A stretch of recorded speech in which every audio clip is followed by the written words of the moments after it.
है क्योंकि चर्या हो सकता है मिथ्या दृष्टि की और सम्यक दृष्टि की एक जैसी दिख रही होगी।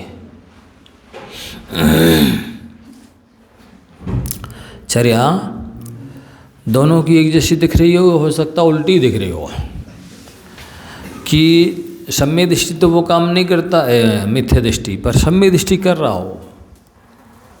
जैसे आगम में लिखा है,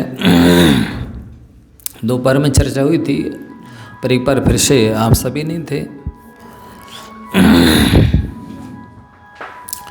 कि रामचंद्र जी के जिस समय सीता हरण हो गया, अब रामचंद्र जी वृक्षों से पूछ रहे हैं, तुम लोग बहुत ऊंचे हो, तुम बताओ कहीं सीता को जाते हुए देखा हो। पहाड़ों से पूछ रहे हैं, तुम बताओ सीता को तुमने देखा है कहीं। अब बताइए, वो एक इंद्री है ना, उसकी आंखें हैं कि उसने देखा होगा, और ना रसना है कि वो बता दे आपको कि हाँ हमने देखा है, और ना कान है कि वो आपकी बात सुन रहा होगा कि आप हमसे पूछ रहे हैं कुछ है। और वेद विज्ञान में क्या सिखाया जा रहा है, तत्व ज्ञान में, एक इंद्री किसे कहते हैं जिसके पास एक इंद्री होती है, तो इंद्री किसे कहते हैं जिसके पास दो स्पर्शन और रसना दो होती हैं। एक होगी तो जो कोई नहीं होगी, अंत से नहीं होगी, शुरू से ही होगी, स्पर्शन होगी। दो इंद्री होंगी तो स्पर्शन रसना शुरू की दो होंगी, तीन होंगी तो स्पर्शन रसना ग्रहण तीन होंगी। नहीं पढ़ाया जाता बच्चों को पाठशाला में, और वहाँ से लेकर के और सभी जानते ये चीज़। फिर एक छाया सम्यक दृष्टि इस तरह से बोले पूछे तो ऐसा नहीं लगता कि ऐसा तो पागल भी नहीं पूछेगा, ऐसा तो कोई नशा कर ले तो वो भी नहीं पूछेगा। इतना होश तो शायद उसको भी रहता होगा। बताओ, अच्छा आप लोगों ने कभी किसी शराबी को देखा कि वो किसी वृक्ष से पूछ रहा हो, क्यों तुमने हमारी पत्नी देखी, कहाँ गई? किसी शराबी ने पूछा किसी से? किसी पागल ने पूछा?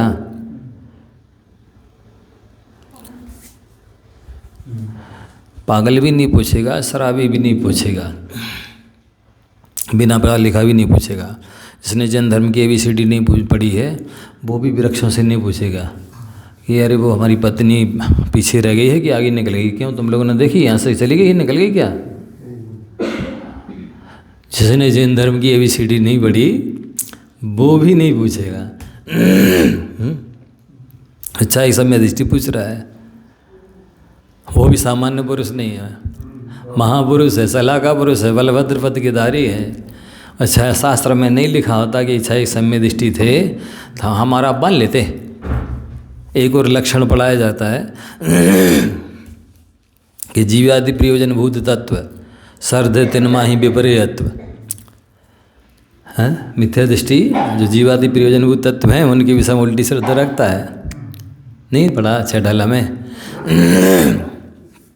ये उल्टा सीधा बक रहे हैं, इनको क्या कहें? बकने नहीं कहलाएंगे इसको।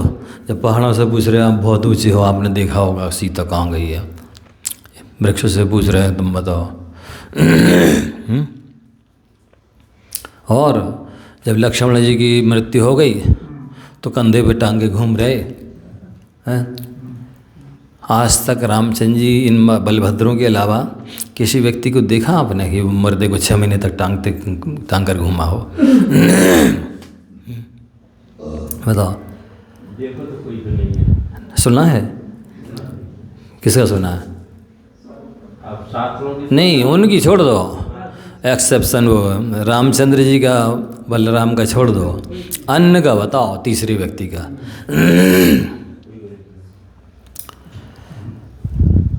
और कोई ऐसा करे 1 दिन 2 दिन 3 दिन, चल भाई ठीक है, दुर्गंध नहीं आती महापुरुष के शरीर से, पर और तो समझ में आता है कि इनकी आंखें खुली हैं कि बंद हैं, कि झपक रही हैं कि नहीं झपक रही, सो रहे हैं कि जग रहे हैं, ये समझ में नहीं आता। नहीं आता। डॉक्टर भी ना हो, कोई सामान्य गांव का देहाती व्यक्ति, गाँव आवाल गोपाल हो, तो भी बता देगा कि ये मर गया। नहीं बता देगा। और उनको 1 दिन नहीं 2 दिन नहीं 6 महीने हो गए। और नहला रहे, धुला रहे, कपड़े पहना रहे। जाओ हमारा भैया आज खीर पूड़ी खाएगा, बनाओ।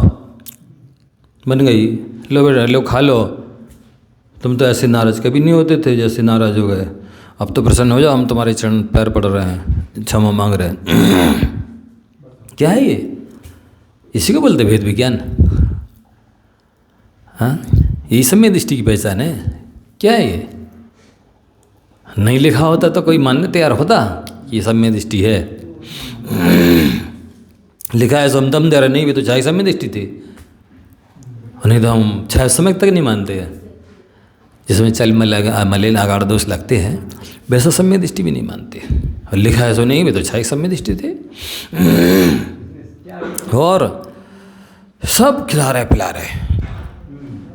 और जो इष्ट मित्रों ने आगे समझाया कि नहीं नहीं ये तो मर गए, तुम मरो, तुम्हारा बाप मरे, तुम्हारा सारा परिवार मर जाए, मेरा भाई नहीं मरा है, चलो भैया अपन चले यहाँ से उठ के इन दुष्टों के सामने से। ऐसे अशुभ शब्द ना सुनना पड़ेंगे।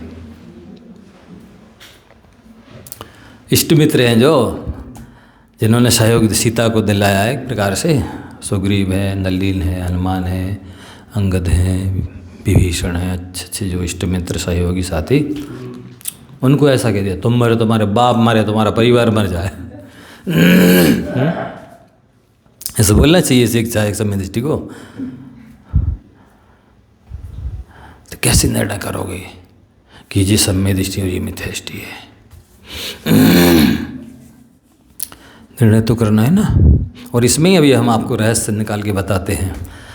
छडाला तो सबने पढ़ी होगी ना, और परीक्षा भी दी होगी, और 100 में से 100 नंबर भी लाए होगे। अभी हम पूछते हैं, हमारे 5 नंबर ला के दो हैं? नहीं लिखा है सो कह दो आप तो उधर अटंत कि उसने लिखा है कि नहीं नहीं उनके वो तो छाया समय दृष्टि थे, चाहे तो मुनि का उदय था इसलिए उसके उदय में ऐसा कर रहे थे। लिखा है सो आप बद कह रहे नहीं, वही मान लो कारण, लेकिन लिखा है इसलिए आप कह रहे हो और हम बता रहे कि चाहे तो मुनि कर्म के उदय में ऐसा भी हो सकता है। लेकिन नहीं लिखा होता तो कोई नहीं मानता, नहीं ये तो मिथ्या दृष्टि है, पागल है, बेहोश है, नशे में है, ऐसा कहते। ये तो भद्र मिथ्या दृष्टि भी नहीं है, बंधकशाही मिथ्या दृष्टि भी नहीं है ये, ऐसा करने वाला, ऐसा बकने वाला।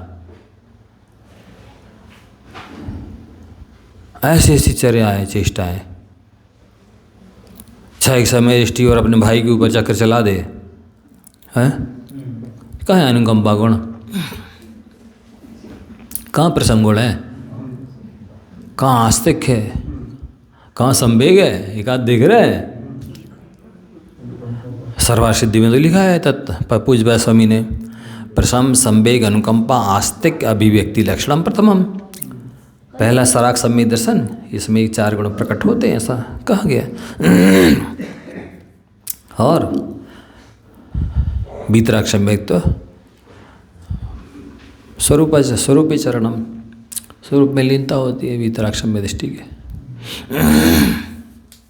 तो ये सब देख करके हमें और आपको समझना है, महापुरुषों की इन दृष्टांतों को लेकर के हम भी ऐसा कर सकते और हम भी सम्यक दृष्टि बने रहेंगे, ऐसा दावा नहीं करना, चैलेंज नहीं करना, नकल नहीं करना, इस चीज़ का अनुसरण नहीं करना। नहीं तो बेतुच्छा एक सम्यक दृष्टि से तो कुछ भी करेंगे फिर भी सम्यक दर्शन नहीं छूटेगा। और आपके छूटने में सो लिखा है शास्त्र में कि छह सम्यक दर्शन असंख्यात बार होकर छूट जाता है। देश संयम असंख्यात बार होकर छूट जाता है। अनंत अनुबंधी कषाय की विषय योजना असंख्यात बार हो जाती है, फिर पहले में चला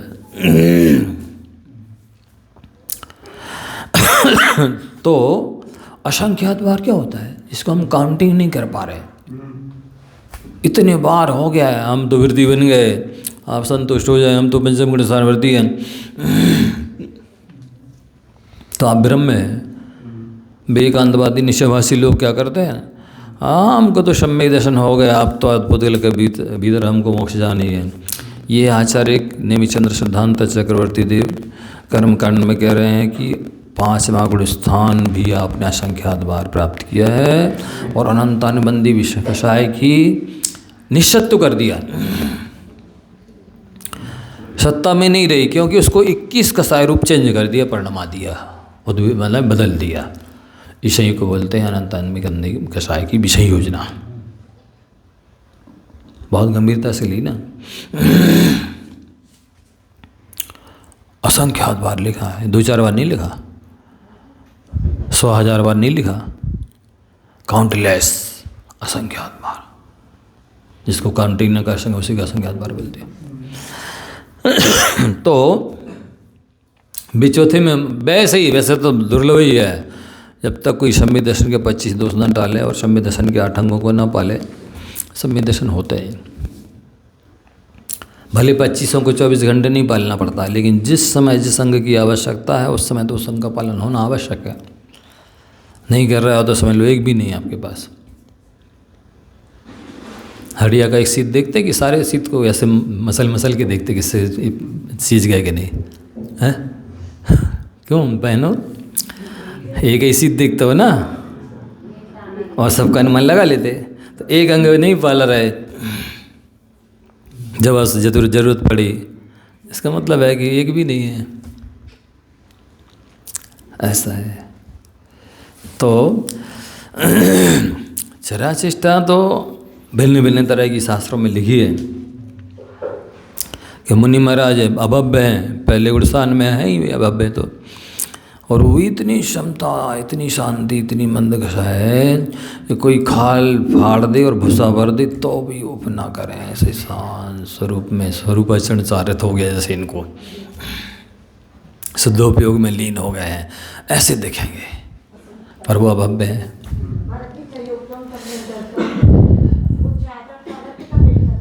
बता देते हैं, अभी पहले सम्यक दर्शन तो हो जाए, अभी मिथ्या दर्शन की चार्ज चल रही है, फिर सम्यक दर्शन की बताएंगे।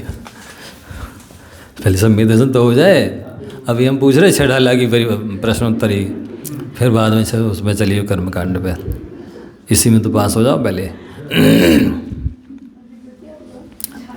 बता रहे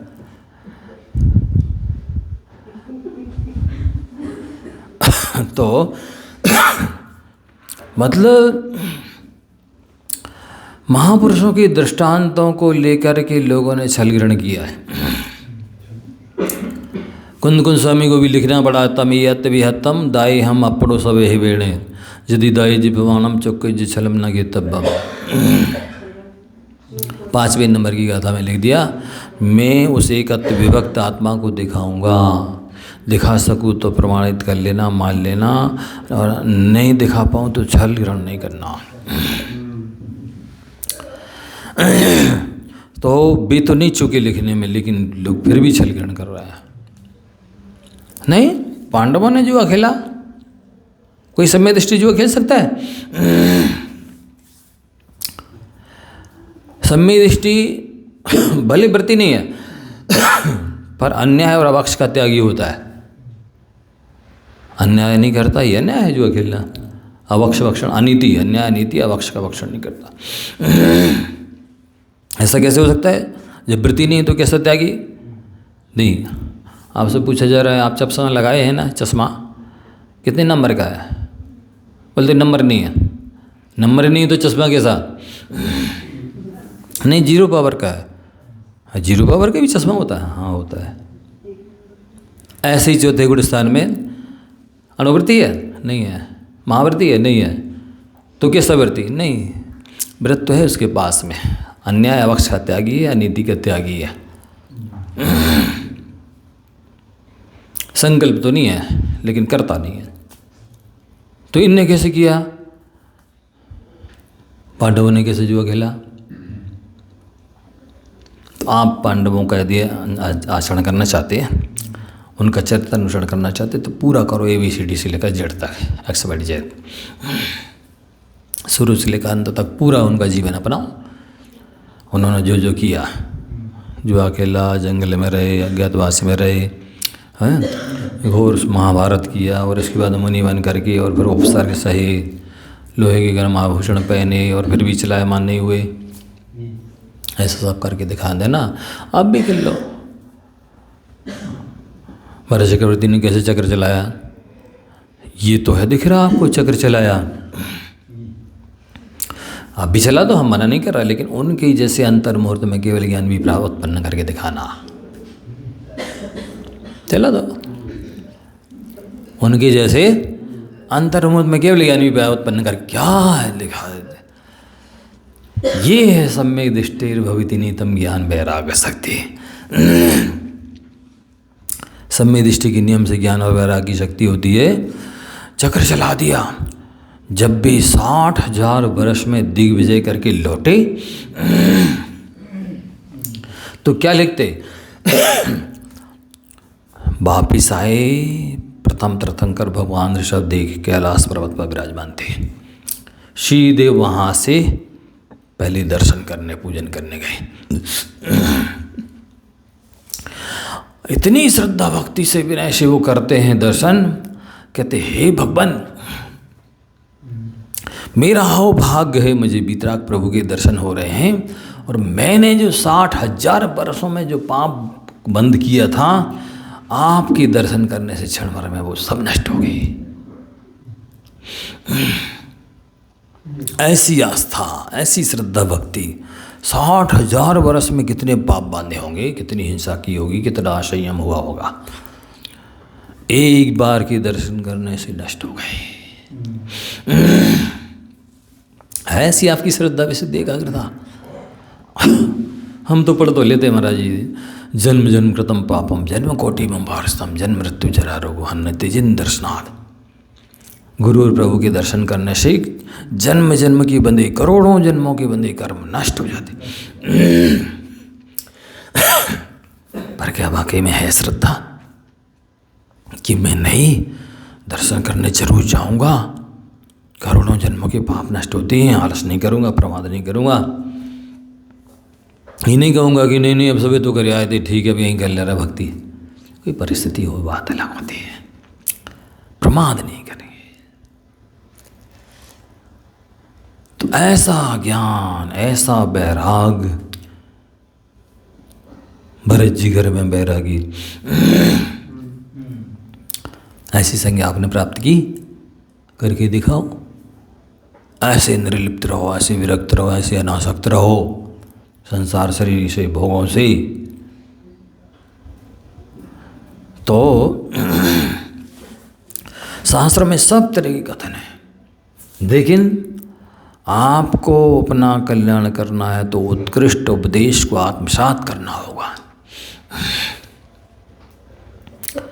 या तो उत्कृष्ट उपदेश को आत्मसात करो, या फिर किसी महापुरुष के दोष को ग्रहण करते हो तो पूरा करो, उसका महापुरुष का पूरा जीवन चरित्र को आत्मसात करो, अवगुण को मात्र नहीं।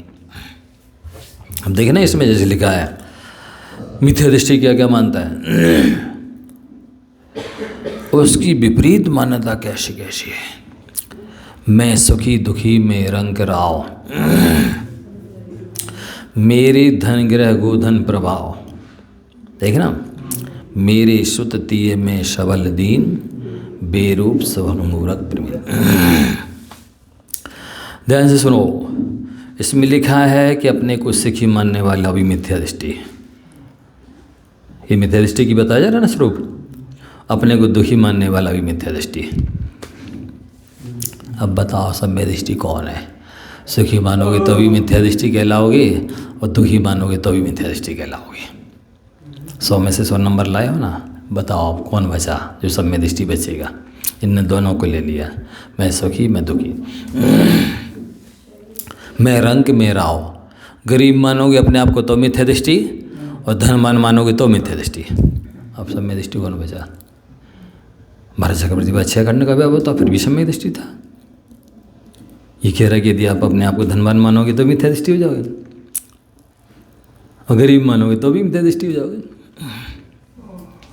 मेरे धन मानोगे, धन पैसा, तो भी मिथ्या दृष्टि।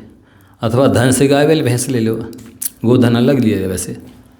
गृह घर मानोगे है तो मिथ्या दृष्टि, नहीं मानोगे तो मिथ्या दृष्टि। गोधन है तो मिथ्या दृष्टि, और नहीं है तो मिथ्या दृष्टि। मेरा प्रभाव है, वर्चस्व है, मेरी आज्ञा के बिना पत्ता नहीं हिलता है, सब मेरे से आज्ञा लेकर काम करते हैं, जाते हैं, आते हैं, ऐसा माना तो मिथ्या दृष्टि, और मेरी कोई नहीं मानता है, ऐसा मानोगे तो मिथ्या दृष्टि। अब कौन बचा सब में दृष्टि से, बता दो।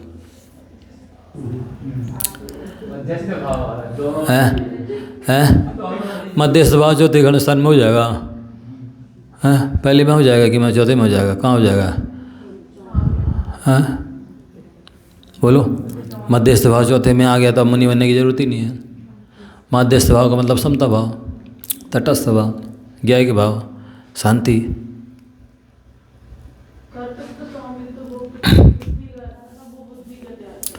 कहाँ से बोला जा रहा है? हाँ बोलो फिर से।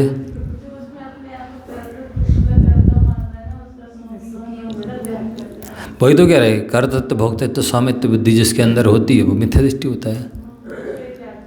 अब सम्मित दृष्टि कौन होता है, कैसा होता है वो, यही तो हम पूछ रहे हैं आप लोगों से।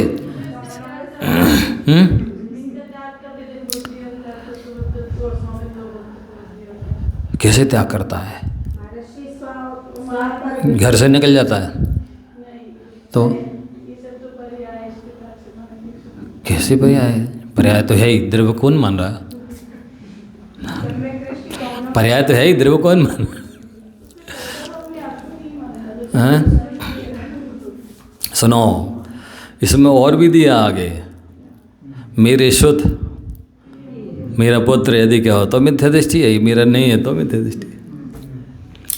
तीय स्त्री है मानो तो मिथ्या दृष्टि नहीं है, ब्रह्मचारी मानो तो मिथ्या दृष्टि, सबल में बलवान हूँ तो भी मिथ्या दृष्टि, और दीनहीन मानो तो मिथ्या दृष्टि, वे रूप सुंदर हूँ मैं ऐसा मानो तो मिथ्या दृष्टि, और मैं कुरूप मानो तो मिथ्या दृष्टि, स्वरूप मानो तो मिथ्या दृष्टि। मूर्ख मानो, जो जैसा है वैसा स्वीकार करना है, कैसा है कैसा स्वीकार करना। नहीं बचा कौन, आप तो ये बता दो। ये सुखी दुखी दोनों को मिथ्या दृष्टि कह रहे हैं, आप कौन है, कैसा माने वो? वही तो हम कह रहे हैं।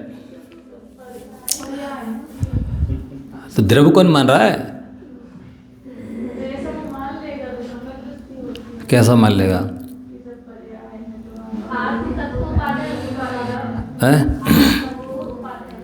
उपादेय मानेगा। कैसे मानेगा? किस रूप में मानेगा? मन से उपादेय मानेगा, तन से हे मानेगा। हैं? स्पष्ट बोलो।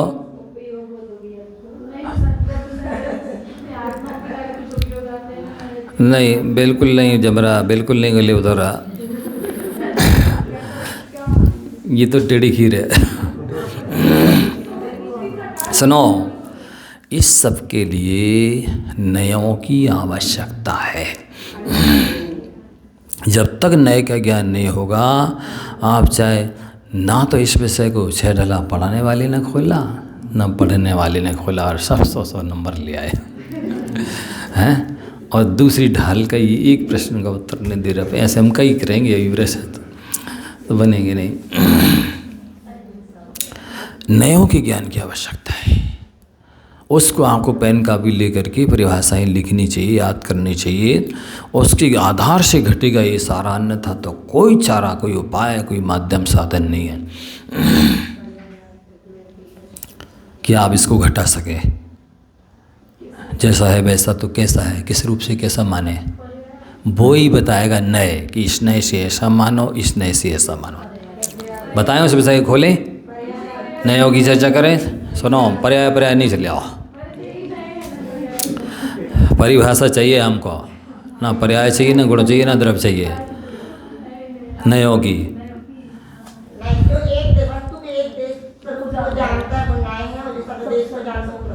इतने से काम नहीं चलेगा,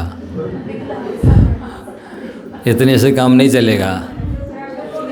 सुनो, बस बस हो गई, हमने देख लिया, सबको देख लिया, टटोल लिया सबका, सब हाँ बताए दे रहे हैं।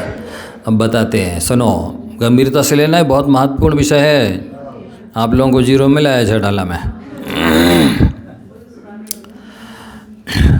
देखो, ये सारी जो विवक्षाएं हैं, चाहे 6 ढाला की हों, तत्वासूत्र की हों, चाहे किसी भी अनयोग की किसी भी ग्रंथ की हों, वो नयों के माध्यम से ही लिखी गई हैं, किसी विवक्षा से लिखी गई,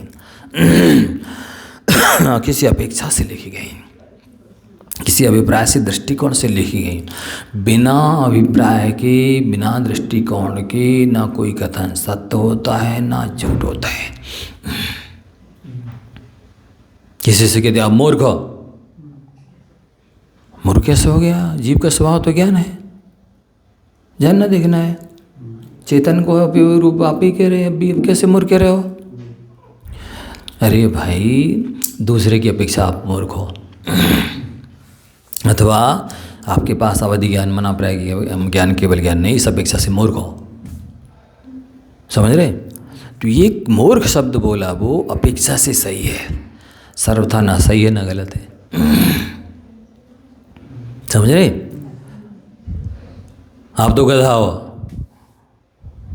गधा किस अपेक्षा से?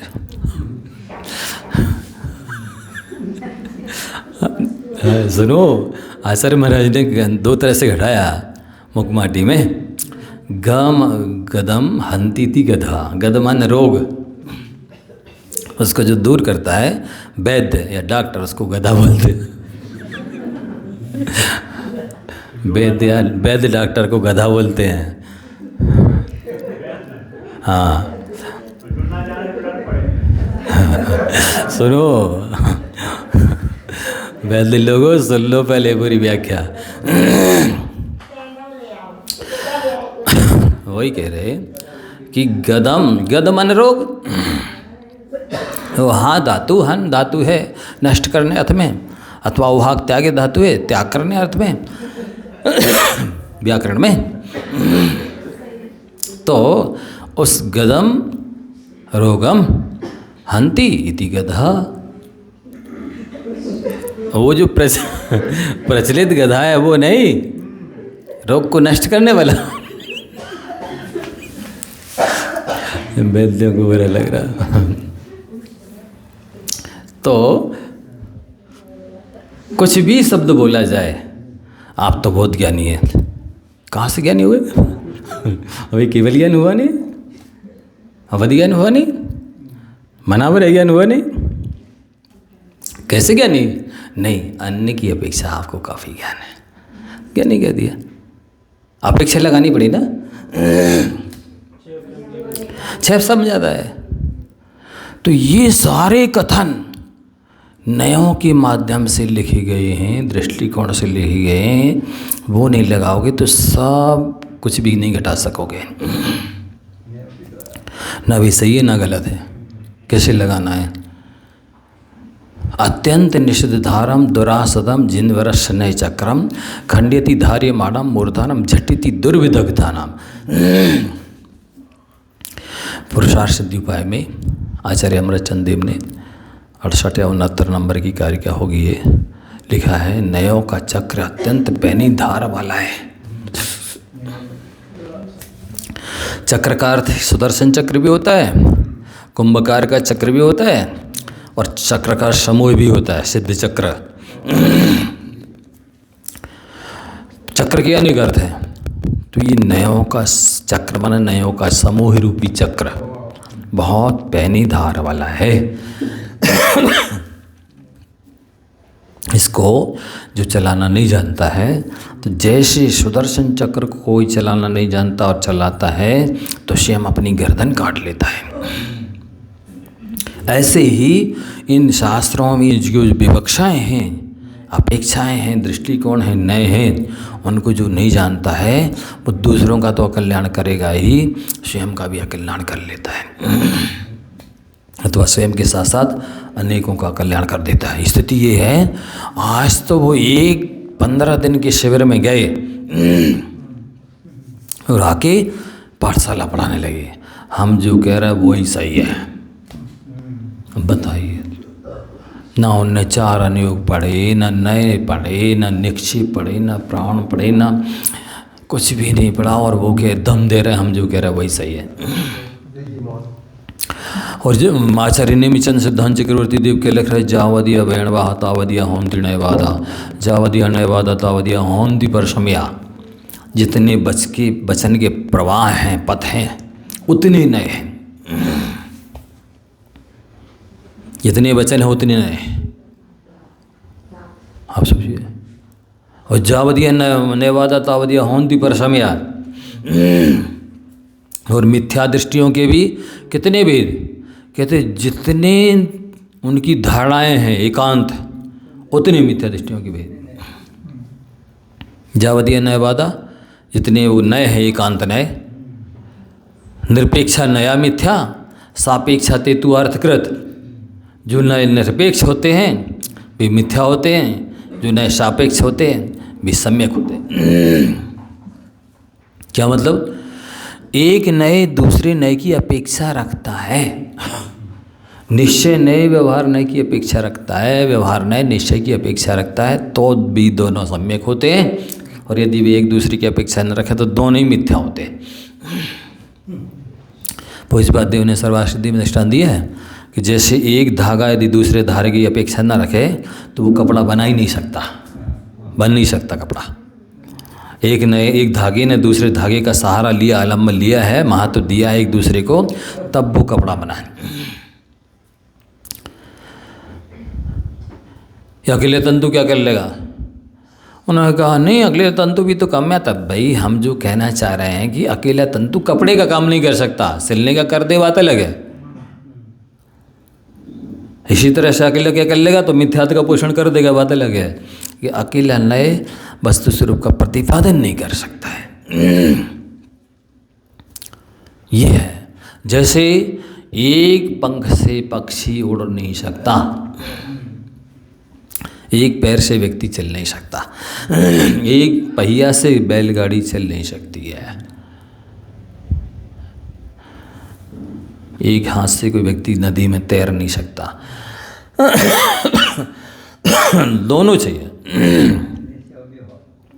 निश्चय और व्यवहार रूपी पैर होवे, हाथ होवे, पहिया होवे, पंख होवे, तो ही गति होती, उड़ान होती है। तो अब इनकी परिभाषाएं देख लो। शुद्ध निश्चय नए केवल ज्ञान आदि स्वरूप जीव है, ऐसा कहना। केवल ज्ञान को जीव से भिन्न नहीं किया, केवल ज्ञान आदि स्वरूप जीव है, ये शुद्ध निश्चय नय हो गया।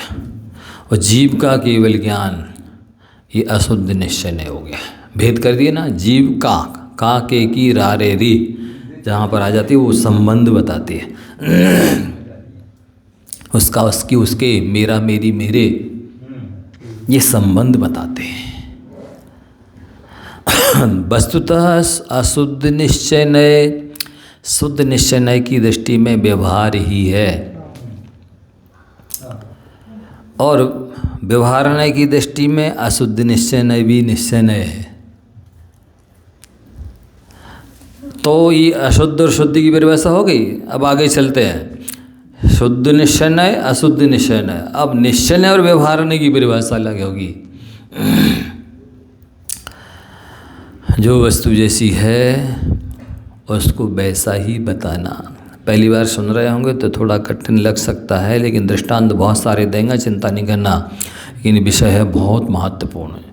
इसके बिना आपको जैन धर्म की ABCD नहीं आती, कुछ भी नहीं आता, कुछ नहीं समझते आप। ना किसी को सही कह सकते, ना गलत कह सकते, और कहाँ कभी किसका उपयोग करना है उपयोग भी नहीं कर सकते। ऐसा महत्वपूर्ण विषय है ये। पहले सबसे पहले लोगों को आलाप पद्धति, न्याय चक्र है, ये पढ़ाए जाते थे। न्याय दीपिका है, जैन सिद्धांत प्रवेशिका है, ये पढ़ाए जाते थे। प्रमाण न्याय निक्षेप, इनको बताया जाता था। फिर इसके बाद में ये फाउंडेशन जब मजबूत हो गया तो फिर इसके बाद में काम चल आगे पढ़ाया जाता था। आज वो सीधा समय सार पढ़ा है। जो ग्रंथांत में आ गया वही पढ़ लिया, जहाँ से समझ में आया वैसे पढ़ लिया। जिन माने के 4 अक्षर कान में पड़ जाए उतनी ही बहुत है।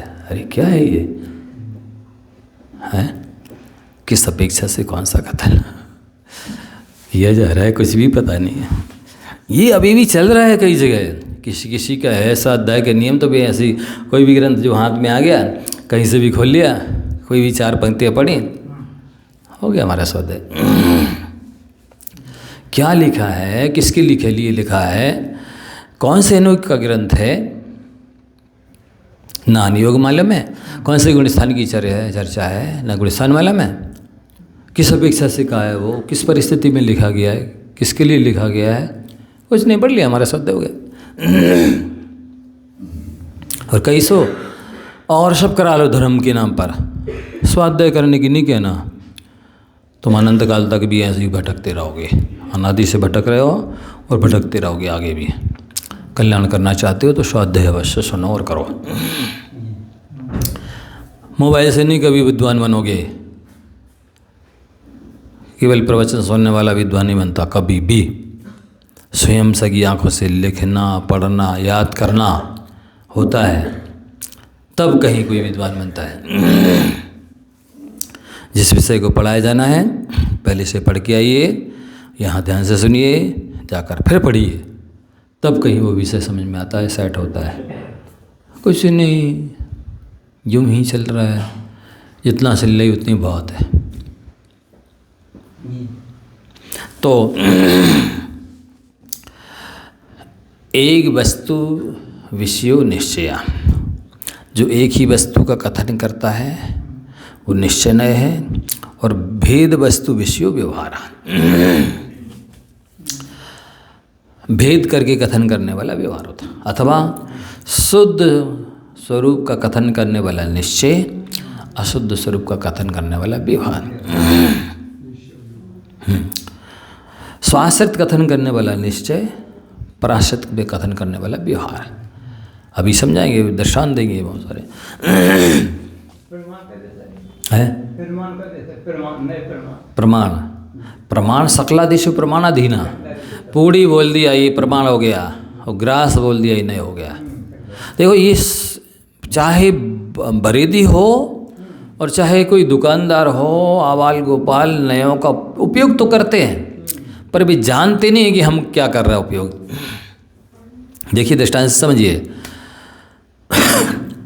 कोई लड़का बहुत उद्दंड है, अपने को वही सब कुछ समझता है, किसी को कुछ नहीं समझता। महाराज जी इसको समझा दो, महाराज जी समझाएंगे, बेटा 4 दिन की चांदनी फिर अंधेरी रात, ये जवानी कितने दिन की है, ये मनुष्य पर आत्मकल्याण के लिए, परोपकार के लिए मिली है। ये जो उपदेश दिया जाएगा ये कौन से नए का कथन है, व्यवहार नए का कथन है, क्योंकि 4 दिन की चांदनी जो जवानी है व्यवहार से, जो पर्याय है व्यवहार नए से, जो कोई जिस चीज़ का वो मत कर रहा है वो व्यवहार नए से।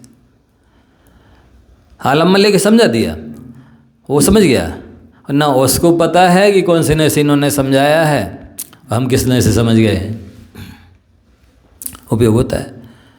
इसी तरह समाधि हो रही थी मान लो, और उन्होंने कहा कि भूख लग रही है, देखो आत्मा अजर अमर है, खाती नहीं है आत्मा, ज्ञान रूपी अमृत का भोजन करो। वो समझ गए। कौन से नए से समझाया, कौन से नए से समझ गए, उपयोग किया जा रहा है पर पता नहीं है। बस शास्त्रीय प्रसंग है, पंडित पन्नालाल साहब के सारे दृष्टांत वो सुनाया करते थे। जो कुछ भी है गुरुओं का है, आचार्य का है, हमारा कुछ नहीं है अपना। तो कौरव पांडवों के बीच में शुरू से ही बाल्यावस्था से ही लगभग आपस में तनाव, खींचतानी, मनमुटाव, लड़ाई झगड़े चलते ही रहते थे। अब एक के संस्कार अच्छे नहीं कहे जन्मांतरों के, यूँ कहना चाहिए, पढ़े तो एक ही गुरु से थे, लेकिन कई लोगों के जन्मांतरों के संस्कार खराब रहते हैं, तो बहुत मुश्किल होता है उन संस्कारों को बदलना। हुआ ऐसा, कौरवों को पूरा राज्य चाहिए, सब पूरी धरती जितनी भी है और पांडवों को नहीं, ये जंगल में रहे। भाई ऐसा छल छिद्र से जुआ खिला करके जीत लिया सारा और उनको हरा दिया। इस तरह की शर्त भी ठान ली कि हम जीत जाएंगे तो आपको, जो हार जाएगा उसको वनवास। दोबारा लगाया गया, अब की बार में जो हारेगा उसको 1 साल का और अज्ञातवास। और वो ऐसा कुछ ऐसे प्रसंग होते हैं जिनमें ताव आ जाता है ना, तो फिर व्यक्ति रुकता नहीं है, फिर तो वो काम करके ही छोड़ता है। बाद में कितनी पश्चाताप करना पड़े। तो हार गए,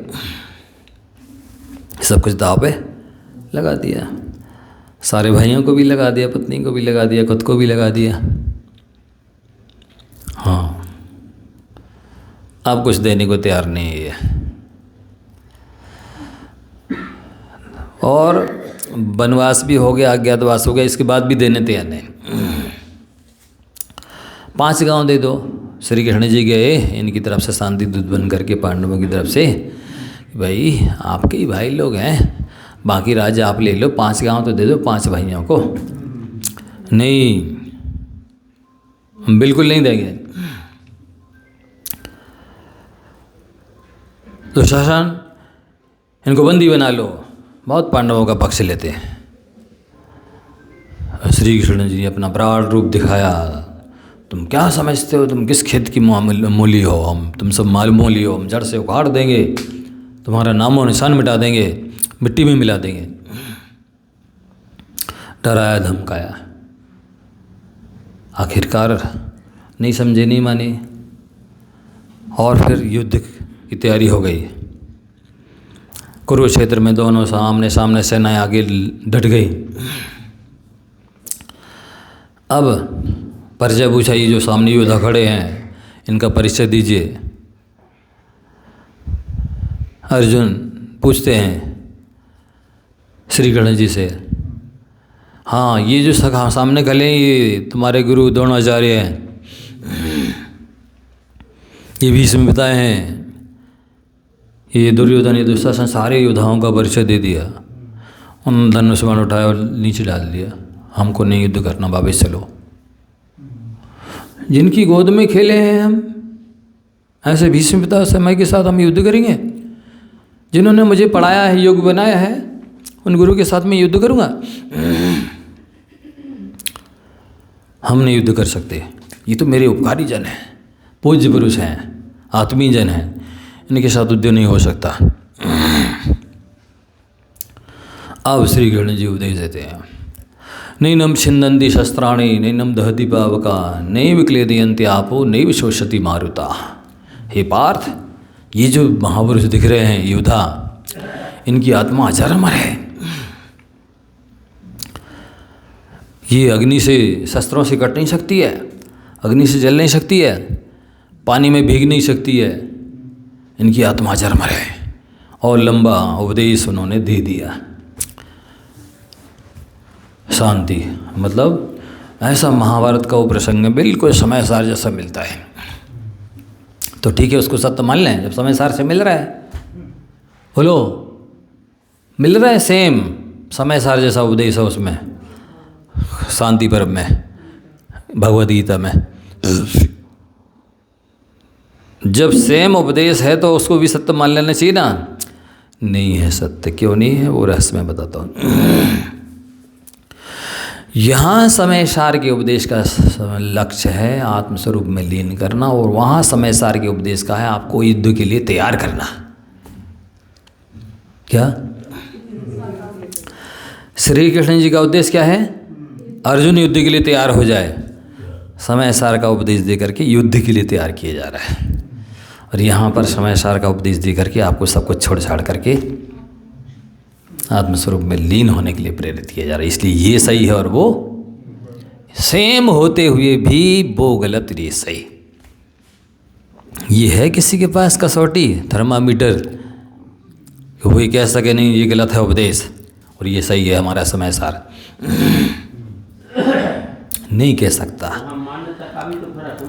वही तो मान्यता नय कहलाती है, वही मान्यता तो दृष्टिकोण कहलाता है, वही मान्यता तो अभिप्राय कहलाता है, वही तो मैंने कहा उद्देश्य, कि वहाँ उद्देश्य था युद्ध के लिए प्रेरित करना, तैयार करना। तो वहाँ तो ईश्वर को जो है ना सब कुछ बनाने वाला बता दिया। समझ नहीं रहे हो आप। वही तो हम कह रहे हैं जो आप कह रहे हो कि वहाँ पर जो उपदेश है उसका दृष्टिकोण अभिप्राय अलग है, यहाँ पर दृष्टिकोण अभिप्राय अलग है। इसलिए समय सार सम्यक ज्ञान है और वो मिथ्या ज्ञान है, कुसुत है, खोटा ज्ञान है।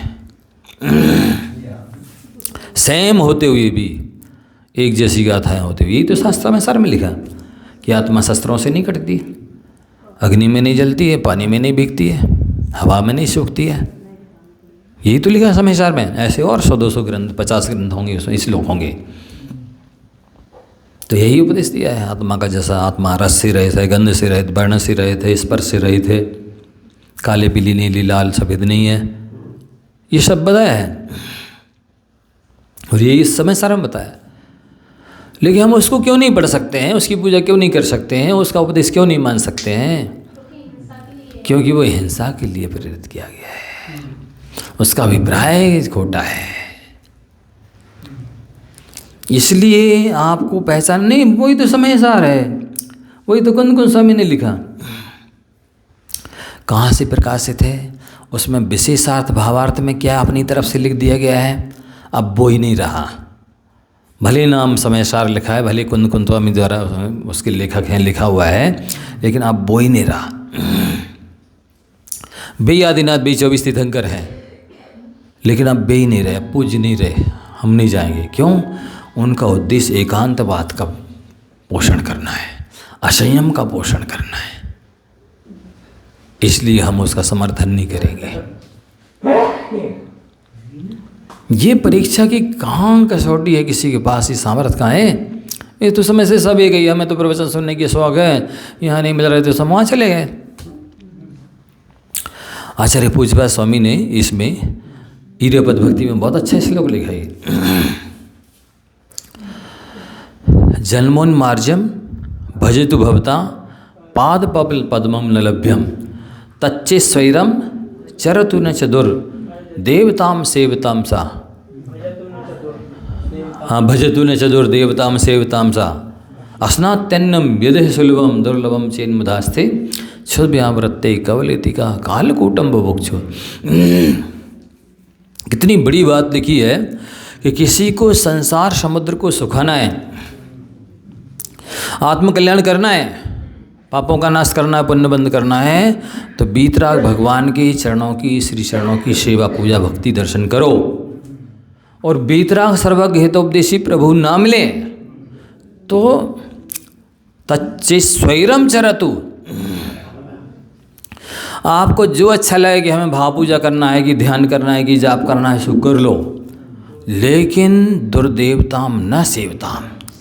रागी द्वेषी कामी क्रोधी देवी देवताओं को भूल कर नहीं चले जाना। हमारा तो दर्शन करने का नियम है,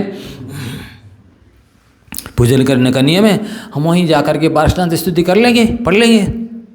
नहीं, कलारी में जाकर के दूध भी पियोगे तो लोग कहेंगे शराब पी रहा है, और डेयरी पे जाकर के शराब भी पियोगे तो लोग कहेंगे दूध पी रहा है। इसलिए अनायतन की सेवा पूजा नहीं करना, रागी द्वेषी कामी क्रोधी देवी देवताओं के दर्शन पूजन नहीं करना। उन्होंने दृष्टांत दिया, किसी को भूख लगती है, कितने ही दिन का भूखा हो, अन्न मिलेगा तो ही खाएगा, भूख मिटाने के लिए जहर नहीं खाएगा।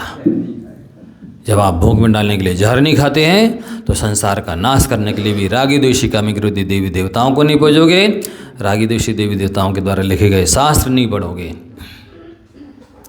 रागी द्वेषी कामी क्रोधी गुरुओं को नहीं पूजोगे। इतना सख्त निषेध किया है।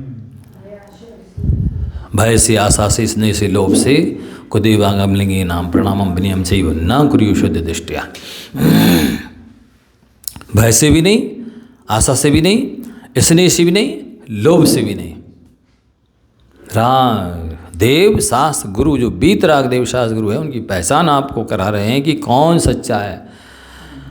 सर्वज्ञ हितोपदेशी बीतराग हों तो 24 तीर्थंकर पूजें। आपको रेवती रानी जैसी दृष्टि रखनी है। विद्याधर ने, क्षुल्लक विद्याधर ने पूर्व दिशा में ब्रह्मा का, दक्षिण में विष्णु का, पश्चिम में महेश का, उत्तर में 25 में तीर्थंकर का समोषण बना दिया। राजा गए, सारी प्रजा गई, भव्यसेन आचार्य महाराज भी गए। रेवती रानी साहिबा आप भी चलिए, सब लोग जा रहे हैं। नहीं, मैं नहीं जाती। क्यों? शास्त्रों में लिखे हैं 9 नारायण, 9 प्रतिनारायण, 9 बलभद्र, 12 चक्रवर्ती, 24 तीर्थंकर होते हैं भी हो चुके हैं। 24 तीर्थंकर होते हैं भी हो चुके हैं। ये कोई माया भी है। भले महावीर भगवान के समान बीतराग दिख रहा है, उनके जैसा समोषण दिख रहा है, लेकिन हम नहीं जाएंगे। क्यों? हम 24 ही संख्या पूछते हैं, 25 भी नहीं पूछते। ऐसा हमारा दृढ़ विश्वास है, श्रद्धा है। जो संख्या बताई, जो द्रव्य क्षेत्र काल बताया, भाव बताया है, उसी कंडीशन में पूछते हैं हम नहीं जाएंगे। अकेली एक रेवती रानी बची, धन्य है वो विवेकी महिला, अमूढ़ दृष्टि की धारी माँ। कैसा उसका दृढ़ श्रद्धान। जाने दो, सबको जा रहा है। हमारे लिए तो आगम प्रमाण है। आगम में लिखा है इतने इतने महापुरुष होते हैं, वो हो चुके हैं।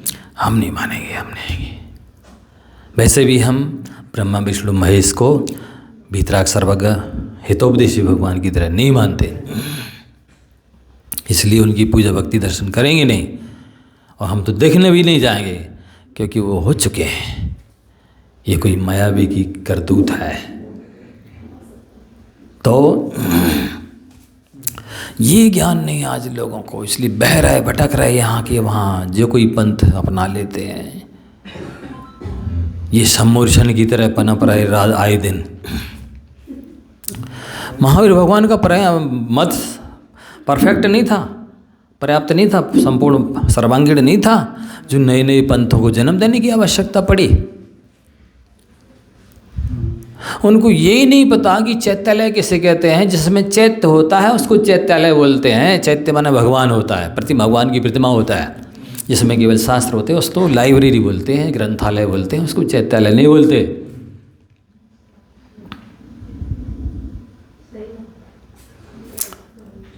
क्या होता है, ऐसे ऐसे मत पंथ पनपते चले जा रहे हैं। बस सामने वाले का पुण्य है, प्रभाव है, वक्तृत्व कला है, अपना पंथ बना लेता है एक, और ऐसे भोली जनता है कि वो उसके अनुयायी बन जाते हैं। तो आपको ये कसौटी, परीक्षा की कसौटी की बुद्धि आनी चाहिए कि आप समझ सकें कौन देवशास गुरु हमारे पूज्यष्ट आराध्य हैं।